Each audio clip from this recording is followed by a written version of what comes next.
अभ्युदय बँकेला प्रेझेंटेशन दिलं होतं.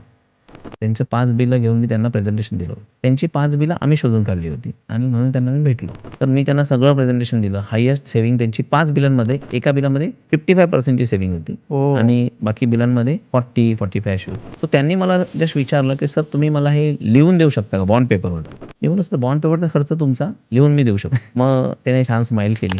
"जयंत तू जे बोलतोयस ना, हे मला ना इथून खूप असं फील गुड, खूप चांगलं वाटतं ऐकून. पण ना इथे हजम होत नाही. माझा मेंदू ही गोष्ट मानत नाही, की मी एवढे वर्ष या पोझिशनला इथे बसलो आहे. एक माणूस मला आला नाही सांगायला, की 10% बिल कमी होईल आणि ते मी लिहून देईन. तर तू जे बोलतोय ना, ते मलाच स्वतःला थोडं पटत नाहीये. तर मी पुढे कसं कन्व्हिन्स करू माझ्यासमोर प्रश्न पडला." मी त्यांना खूप कन्व्हिन्स केलं, "सर तुम्ही इथे तरी बरं वाटतंय ना, हृदयाला तुमच्या बरं वाटतंय, तर मला 5 बिलांचं काम देऊन बघा. नाही झालं तर विषय संपला, पैसे देऊ नका. मी कुठे तुम्हाला सांगतोय पैसे द्या."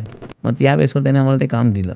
तसं ज्या दिवशी त्यांची 5 बिलं कमी आली ना, त्या दिवशी ते एवढे हॅपी झाले आणि मी ज्या कमिटमेंट केलं होतं त्याच्यापेक्षा 1-2% जास्तच बिलं कमी झाली. ओह! त्यांनी आम्हाला ताबडतोब दुसऱ्या दिवशी फोन केला, सांगितलं की 10-10 बिलं लगेच तुम्हाला आम्ही देतोय. तुम्ही अभ्यास करून सांगा. 109 ब्रांच आहेत सर त्यांच्या. मला वाटतं 45 ब्रांचची बिलं आम्ही सक्सेसफुली कमी केली. As per hour commitment.